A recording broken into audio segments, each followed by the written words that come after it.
இசைஞானி இளையராஜா அவர்கள் மஞ்சமுல் பாய்ஸ் டீமுக்கு லீகல் நோட்டீஸ் விட்டுருக்கிறாரு. அதை பத்தின டீட்டெயில்ஸை இந்த வீடியோல பார்க்கலாம். அது மட்டும் இல்லாம இந்த விஷயத்துக்கு என்னெல்லாம் அப்ளிகபிள் ஆகும் அப்படின்ற விஷயத்தையும் பார்க்கலாம். வீடியோவை ஸ்கிப் பண்ணாம கடைசி வரைக்கும் பாருங்க. அப்பதான் உங்களுக்கு இந்த கண்டென்ட் ஈஸியா அண்டர்ஸ்டாண்ட் ஆகும். Hello everybody, I'm Aravindan. Welcome to Aravindan law studies. Actor Kamal Haasan நடிச்ச திரைப்படம் குணா 1991 இந்த படம் ரிலீஸ் ஆச்சு. இந்த படத்தோடைய டைரக்டர் யாருன்னு பாத்தீங்கன்னா சந்தானம் பாரதி. குணா மூவியோட ப்ரொடியூசர் யாருன்னா அலமேலு சுப்பிரமணியம். மியூசிக் டைரக்டர் இசைஞானி இளையராஜா அவர்கள். இப்போ நம்மளுக்கு ஜென்ரலாவே ஒரு டவுட் இருக்கும். இப்போ ஒரு சினிமான்னு வந்துருச்சுன்னா அதுல போடுற மியூசிக்கு யார் ஓனரா இருப்பா? இப்போ ப்ரொடியூசரா இருக்குமா இல்ல மியூசிக் டைரக்டரா இருக்குமா அப்படின்ற கான்செப்ட் நம்மளுக்கு எப்பவுமே குழப்பிட்டே இருக்கும். எப்பவுமே திரைப்படம் அப்படின்னு வரப்போது ப்ரொடியூசர் தான் அதுக்கான மியூசிக்கல் ரைட்ஸ் எடுப்பாரு. எல்லா படத்துக்குமே இப்படிதான். அதே மாதிரி இந்த குணா படத்துக்கு மியூசிக் போட்டது இளையராஜா அவர்கள். அவர்கிட்ட இருந்து ப்ரொடியூசருக்கு இந்த ரைட்ஸ் எல்லாமே போயிருக்கு. ஆனா இந்த ப்ரொடியூசர் என்ன பண்ணிருக்காரு, அலமேலு சுப்பிரமணியம் அப்படின்றவங்க மியூசிக்கல் ரைட்ஸை Pyramid and Sri Devi Sounds அப்படின்ற நிறுவனத்துக்கிட்ட கொடுத்துருக்குறாங்க. ரீசெண்டா வெளிவந்த படம் மஞ்சமுல் பாய்ஸ் எவ்வளவு பெரிய ஹிட் ஆச்சுன்னு நம்மளுக்கு தெரியும். இந்த மஞ்சமுல்லி பாய்ஸ் டீம் என்ன பண்றாங்கன்னா pyramid and Sri Devi sounds கிட்ட மியூசிக்கல் ரைட்ஸை வாங்கிக்கிறாங்க. எதுக்கான மியூசிக்கல் ரைட்ஸ் வாங்குறாங்கன்னு பாத்தீங்கன்னா கண்மணி அன்போடு காதலன் குணா படத்தோடைய பாட்டு, இளையராஜா அவர்கள் கிரியேட் பண்ண பாட்டு தான் அது. அந்த பாட்டுக்கு மியூசிக்கல் ரைட்ஸை பே பண்ணி வாங்கிக்கிட்டாங்க. அதே மாதிரி அந்த பாட்டை கிளைமேக்ஸ்லயுமே போட்டுட்டாங்க. படமும் வெளிவந்துருச்சு, நல்ல சக்சஸ்ஃபுல் ஹிட் ஆயிடுச்சு. அதுக்கப்புறமா இளையராஜா என்ன பண்றாரு, மஞ்சமுல் பாய்ஸ் மேல லீகல் நோட்டீஸ் விடுறாரு. ஃபர்ஸ்ட் ஆஃப் ஆல் இளையராஜா அவர்களுக்கு அந்த ரைட்ஸ் இருக்கா? ஏன்னா ஆல்ரெடி அந்த மியூசிக்கல் ரைட்ஸ் பிரமிட் கிட்ட வந்துருச்சுன்னு சொன்னேன் இல்லையா, ப்ரொடியூசர் வந்து சேல் பண்ணிட்டாரு அப்படின்னு நான் சொல்லியிருந்தேன். இப்போ இளையராஜா அவர்கள் எப்படி அவங்க மேல லீகல் நோட்டீஸ் விடலாம் அப்படின்ற ஒரு கேள்வி உங்களுக்கு வந்துச்சுன்னா அதுக்கான பதில் காப்பிரைட்ஸ் ஆக்ட் 2012. இந்த காப்பிரைட்ஸ் ஆக்ட்ல என்ன சொல்லியிருக்காங்கன்னா ரைட்ஸ் மியூசிக் டைரக்டர் கிட்ட இருந்து கை மாறி போய் இருந்தாலும் அவங்களுக்கு ஒரு சில ராயல்ட்டி பே பண்ணணும். Royalty which means money related matter. அவங்களுக்கும் அதாவது மியூசிக் டைரக்டருக்கும் நீங்க ஒரு சில மணி கொடுத்தா மட்டுமே தான் இந்த பாட்டை யூஸ் பண்ண முடியும்ன்றத போட்டிருக்கு. இந்த ராயல்ட்டின்னு வரப்போ மியூசிக் டைரக்டர் மட்டும் இல்ல, லிரிசிஸ்ட் அப்புறம் அந்த பாட்டை யார் பாடினாங்க அவங்களுக்கு முதற்கொண்டு இவங்க பே பண்ணணும் அப்படின்ற விஷயம் அதுல போட்டிருக்கு. ஸோ அதனால தான் நம்ம இசைஞானி என்ன பண்ணியிருக்காரு, மஞ்சமுல் பாய்ஸ் மேல லீகலா நோட்டீஸ் விட்டுருக்காரு. இப்போ நான் அவர் பண்ணது ரைட்டா தப்பான்னு நான் உங்ககிட்ட விட்டுறேன். கமெண்ட்ல ஷேர் பண்ணுங்க, உங்களோட ஒப்பீனியனை தெரிவிங்க. இப்போ நம்ம கண்டென்ட்டுக்குள்ள போலாம் வாங்க. ஐபிஆர் அப்படின்னா என்னது அப்படின்னு பார்க்கறதுக்கு முன்னாடி நீங்க இந்த சேனலை பார்த்துட்டு இருந்தீங்கன்னா என்னோட way of execution of content உங்களுக்கு பிடிச்சிருந்துன்னா மறக்காம சப்ஸ்கிரைபும் பண்ணுங்க. ஐபிஆர் ரிலேட்டட் உங்க ஃப்ரெண்ட்ஸ் யாராவது இன்ட்ரெஸ்டா இருந்தாங்கன்னா அவங்களுக்கு இந்த வீடியோவை ஷேர் பண்ணுங்க. கமெண்ட்ல உங்களுக்கு ஏதாவது ஒரு சந்தேகம் இருந்தாலும் கமெண்ட் பண்ணுங்க. அதை முடிஞ்ச அளவுக்கு நான் அதை சார்ட் அவுட் பண்ண ட்ரை பண்றேன். IPR, Intellectual Property Rights. It refers to creation of the mind. அதாவது உதாரணத்துக்கு உங்களே எடுத்துக்கலாம். நீங்க அறிவுபூர்வமா ஏதாவது ஒரு விஷயத்தை கிரியேட் பண்றீங்கன்னா அது இன்டெலெக்சுவல் ப்ராப்பர்ட்டி ரைட்ஸ்குள்ள வரும்ன்றத சொல்றாங்க. It includes invention, literary and artistic work.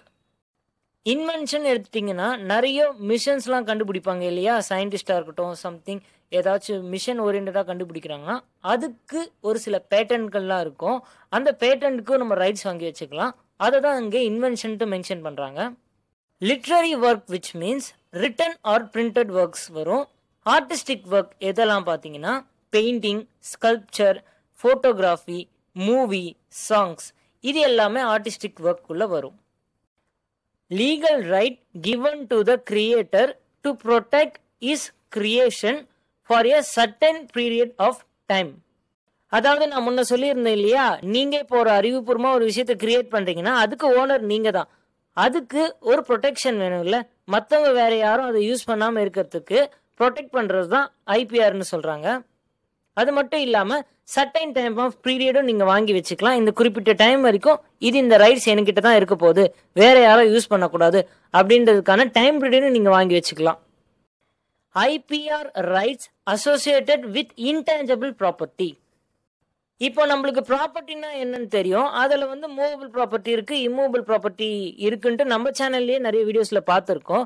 அது என்னப்பா இது இன்டான்ஜிபிள் ப்ராப்பர்ட்டி புதுசா இருக்கே அப்படின்னு நீங்க கேட்டீங்கன்னா, அதுக்கான பதில் நம்ம கண்ணுக்கே தெரியாத ஒரு ப்ராப்பர்ட்டி நீங்க வச்சிருந்தீங்கன்னா அதுக்கு பேர் தான் இன்டான்ஜிபிள் ப்ராப்பர்ட்டி. இதுக்கு பெஸ்ட் எக்ஸாம்பிள் நான் ஒன்று சொல்லணும்னா காப்பிரைட்டை நம்ம சொல்லலாம். இந்த காப்பிரைட்டை பார்த்தீங்கன்னா உங்களால தொட்டு உணரவே முடியாது. அதுவே நீங்க ஒரு லேண்ட் அல்லது வந்து மொபைல் ஃபோன் வச்சிருந்தீங்கன்னா நீங்க அதை தொட்டு உணரலாம். இந்த காப்பிரைட்ன்ற ரைட்ஸை நீங்க வச்சிருக்கிறப்போ உங்களால தொட்டு உணர முடியாது. இது உங்களால பார்க்கவும் முடியாது. இந்த ஐபிஆர் ரைட்ஸை ஓன் பண்றவங்க யாரெல்லாம் இருக்கலாம்னு பார்த்தீங்கன்னா ஒரு பர்சனாவும் இருக்கலாம், இல்ல ஒரு கம்பெனியா கூட இருக்கலாம். சரிங்க, அது எல்லாமே இருக்கட்டும். So main purpose of IPR எதுக்குன்னா, நீங்க ஒரு கிரியேஷனை கிரியேட் பண்றீங்க, அந்த கிரியேஷன் உங்களுக்கான உரிமை மட்டும்தான் அப்படின்ற ரைட்ஸ் நீங்க வாங்கி வச்சுக்கலாம். அது மட்டும் இல்லாம வேற எந்த ஒரு நபரோ உங்களுடைய ப்ராடக்டை அன்ஆத்தரைஸ்டு யூஸ், இது ரொம்ப ரொம்ப இம்பார்ட்டன்ட், உங்களுடைய இன்வென்ஷனை மற்றவங்க யூஸ் பண்ணாம இருக்கிறதுக்கு ஐபிஆர் ரொம்ப ரொம்ப உதவியா இருக்கு இன்னைய காலகட்டத்தில். நான் ஏன் இதை சொல்றேன்னா, நம்மளுடைய வேர்ல்ட் ஃபியூச்சரை நோக்கி போறது எல்லாமே டெக்னாலஜியாக தான் இருக்குது. ஸோ நீங்க இமேஜின் பண்ணி பாருங்க, இன்னும் 10-20 வருஷத்துல என்னென்ன டெக்னாலஜிலாம் நம்ம உலகத்துல இருக்குன்ற விஷயங்களை நினைச்சாலே நம்மளுக்கு ஒரு ஒரு நிமிஷமும் ஆச்சரியமா தான் இருக்கு. அதனால தான் அந்த டெக்னாலஜிஸ் எல்லாத்துக்குமே இந்த இன்டெலெக்சுவல் ப்ராப்பர்ட்டி ரைட்ஸ் தேவைப்படுது. அந்த ஓனர் இந்த ப்ராடக்ட்டுக்கான ரைட்ஸை மொத்தத்தையும் வாங்கி வச்சுப்பாரு. ஸோ அதனால சேஃபா அதுல இருந்து அவர் இன்கம் பார்க்கலாம். அப்புறம் நீங்க ஐபிஆர்ல உங்க கரியரை ஸ்டார்ட் பண்ண போறேன் அப்படின்னு யோசிச்சுட்டு இருந்தீங்கன்னா தாராளமா ஸ்டார்ட் பண்ணலாம். ஏன்னா ஃபியூச்சர் எல்லாமே டெக்னாலஜிக் பேசிஸ்ல தான் இருக்க போகுது.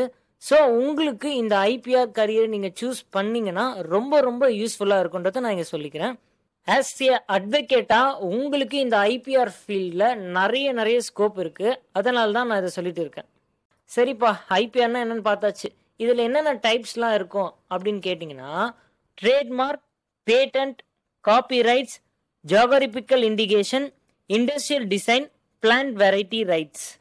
இந்த டைப்ஸ் ஆஃப் ஐபிஆரை பற்றி நம்ம அடுத்தடுத்த பதிவில் இதை பற்றி கிளியராக பார்ப்போம். ஸோ உங்களுடைய ஒப்பீனியன் ஐபிஆரை பற்றியும் அப்புறம் இளையராஜா காப்பிரைட் இஷ்யூ பற்றியும் நீங்கள் என்ன நினைக்கிறீங்க, உங்களுடைய ஒப்பீனியனை தாராளமாக கமெண்ட்டில் ஷேர் பண்ணலாம். அப்புறம் என்ன, அவ்வளோதான், வீடியோ முடிஞ்சிச்சு. அடுத்த வீடியோவில் உங்களை பார்க்குறேன். பாய்.